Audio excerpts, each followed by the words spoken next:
Hey, virtual kids, we understand that this project has been a little more difficult because you aren't working in a group, so I just wanted to clarify what are your expectations. Some of you have been doing a really good job of reaching out and asking questions, but for those of you who have not, hopefully this video clears some things up. So I'm going to jump over to the example here. This is the example that we showed you last week in the videos. So here's the title slide, specialization, 2 slides. Now what you are going to be doing is choosing 3 different characteristics, okay? So those 3 could be, one could be specialization, one could be religion, one could be government. There's 7 characteristics in all. So let's get them up here just to show you.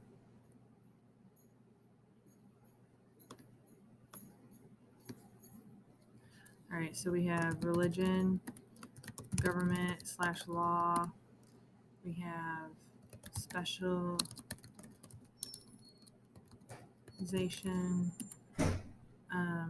We have technology. We have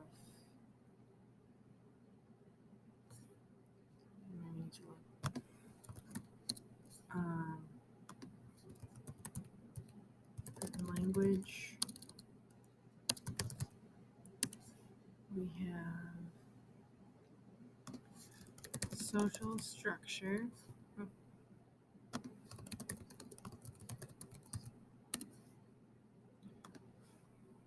And then development of cities.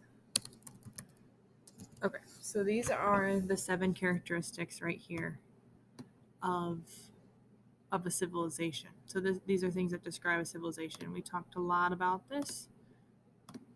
Now what you're doing is choosing 3 of them. So you can choose any 3 you like regarding ancient Egypt. So maybe you want to do religion, which is a great one. And maybe you want to do social structure, which just talks about the different types of people, upper class, lower class. Then maybe you want to talk about how cities first were developed and grew in ancient Egypt. So if I'm choosing these 3, I'm doing 2 slides per characteristic. So what that looks like is I have 2 slides for development of cities.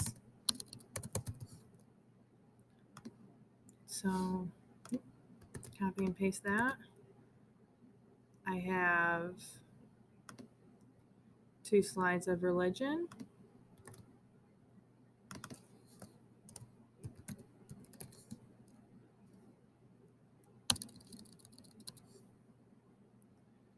Okay. So copy another one of that. So I have 2 religion. And then let's just say our third one was specialization because we've already got that instead of social structure. Sorry, that was confusing. So we'll just do specialization instead. So these are my 3. So I have specialization already done. Nice. 2 for specialization. Now I have development of cities next, and then I have religion next. And then lastly, what you're going to want to do is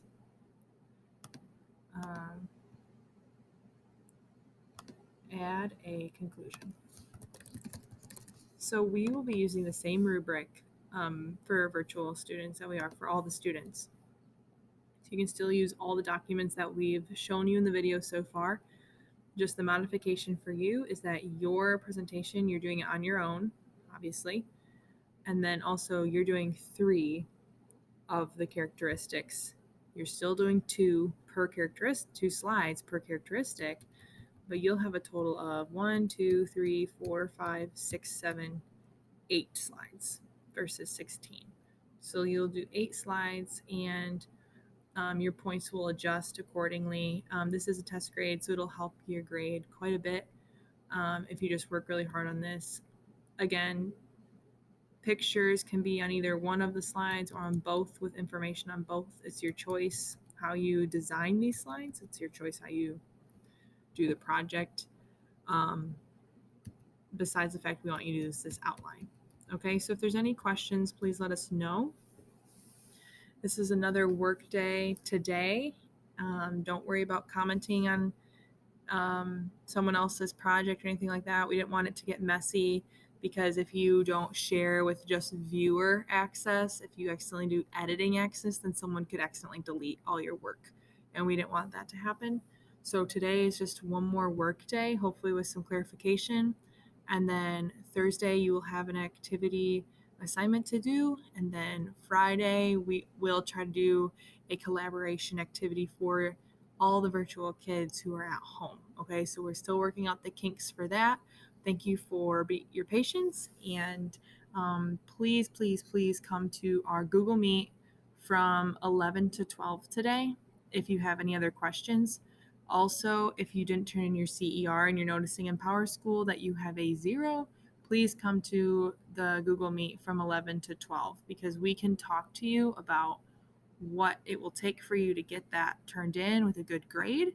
And then if you still have a poor grade, if you're still kind of in the F's or lower, or maybe still in low D's, we can talk about different things that can maybe be excused from the past so that your grade jumps up. Okay. That will be case by case, student by student. But I do feel bad. Mrs. Dangels and I both, we feel bad having you turn in a lot of little assignments when really the big ones are your CER and this project. And if your grade still isn't where it needs to be after working really hard on these two things, we'll excuse some past assignments to help you get your grade up. Okay? If you've watched this whole video, congratulations. Thank you for doing that. And continue to send some awesome emails. I like getting to know you guys. And we're really looking forward to these projects. Okay. We know that we have a lot of hard workers that are doing really amazing work at home. So thank you for that. Have a great Wednesday, guys.